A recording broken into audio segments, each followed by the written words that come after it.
Well, there's more apocalyptic signs in the news. Doritos cuts number of chips in each bag, blaming Bidenflation. So let's just take a quick look here. I know this is tragic news for many of you, but it's all for the greater good.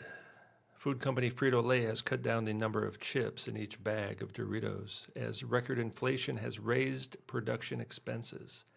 A bag of Doritos has 5 fewer chips than it used to, the company told Quartz. Inflation is hitting everyone. We took just a little bit out of the bag so we can give you the same price and you can keep enjoying your chips, a Frito-Lay representative said. We took just a little bit out of the bag, just a little bit, so we can give you the same price and you can keep enjoying your chips. It's so nice of them, really, if you think about it. I mean, these people are going above and beyond to keep us happy, to keep us enjoying our chips. They took just a little bit out of the bag, and to be precise, it is 5 fewer chips. Now, I don't know how many chips are in the bags originally, so I can't really do a percentage. If any of you are frequent consumers of these products, maybe you could calculate the percentage. In fact, they say that food went up 8.6% in general, so maybe it's an 8.6% reduction, but probably a little bit more than that so they can benefit from this. They took just a little bit out of the bag so they can give us the same price. I mean, it's almost as if they're trying to tell us that you'll own nothing and be happy.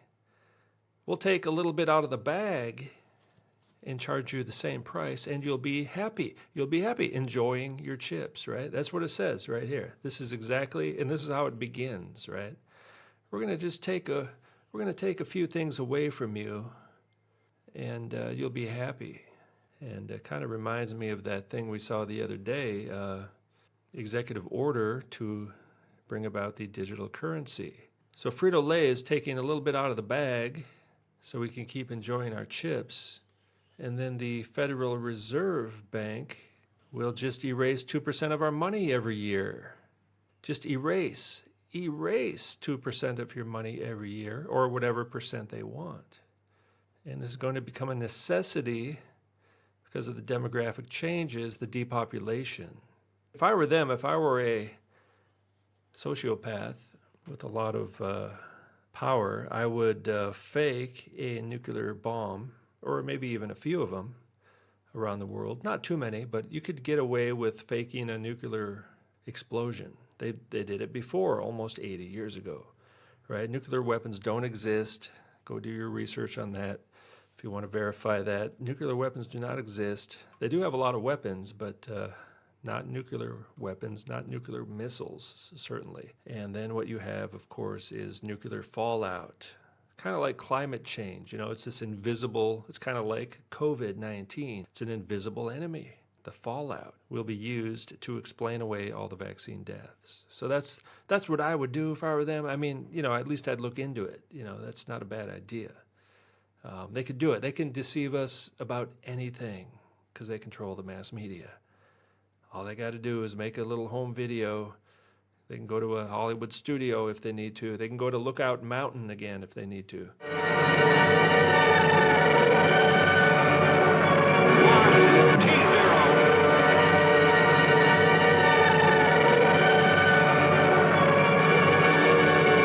And put it on the news, and then the newscasters will do their thing, cast their spells, right? And everyone will be all concerned. Create the narrative. All they got to do is create the narrative and everybody responds appropriately, almost as if they're programmed. See, we don't need this Neuralink so that FTM guy, Elon Musk, will connect your brain to the internet. They don't need to do that. It's already happened. People are already plugged into the narrative. Everyone is a Truman in the Truman Show. Joe Biden, he's just another Jimmy Carter, isn't he? Now, this looks photoshopped, but Jill may have been there. But no, this guy's pretty tall. I actually met Jimmy Carter once, and I think he's 6 feet tall. Maybe more than that. He seemed about as tall as me. I'm 6'3". That was a long time ago, 30 years ago or so.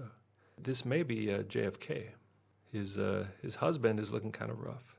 I always forget, is this Steve Carell or Alice Cooper or Jill Biden? Now, I knew it was the end times when Trent Reznor won a country music award in November of 2019. At the same time, this black guy won a country music award. So I thought that was, the combination of Trent Reznor and this black guy winning country music awards at the same time. That was very apocalyptic to me, a sign that we're in the end times. COVID began right after that, the COVID narrative. Now I just realized he's openly gay. He's gay. He's a gay black artist. I didn't even know he was gay. Revelation 13:13. The beast performs great signs, even making fire come down from heaven to earth in front of people.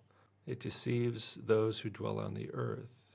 Earth dwellers, of course, are the non-believers. They don't believe in God or Jesus. They worship the beast, actually. So all this deception is really to reveal who we are.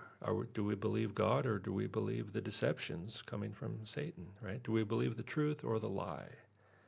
And it's all coming down to that. Now, these signs, of course, everything the beast does is an imitation of what the Old Testament prophets did. Elijah, Elisha, these kind of guys, they made this fire coming down from heaven kind of stuff. They're going to try to be the prophets and priests and saviors of this world, right? They're just like the vaccine is a salvation for mankind. It's a artificial type of salvation, and they're going to have artificial miracles, which is what they show us on TV and stuff, right? So, I don't know, maybe fire coming down from the sky.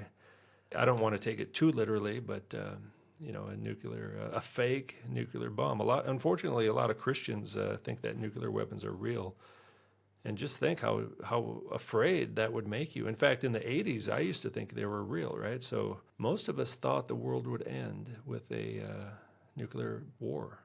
Yeah, so if you believe COVID is real and nuclear weapons are real and Al-Qaeda is real and all this stuff, yeah, you're gonna be crazy. You're gonna be crazy.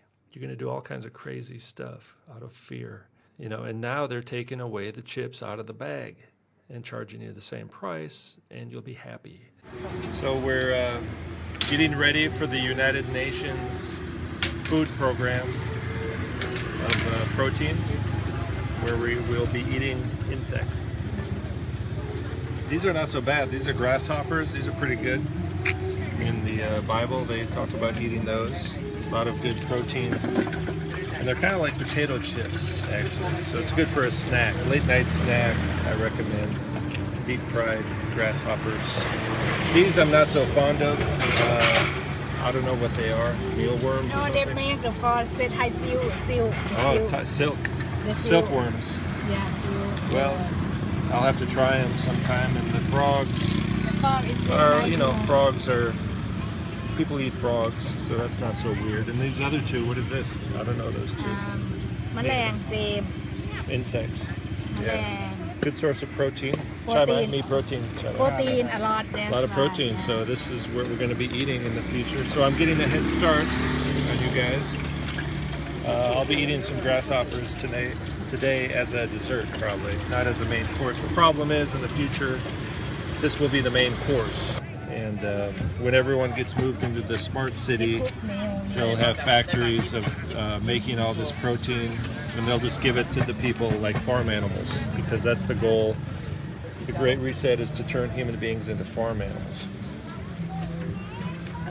Wearing the mask on the beach. COVID is over. You guys didn't get the memo. And this will be a delicacy in the future. Grasshoppers. This is... People will be killing each other to try to get a grasshopper in about 5 years. Alright, so good. And more healthy than potato chips. Alright, that's it. Thanks.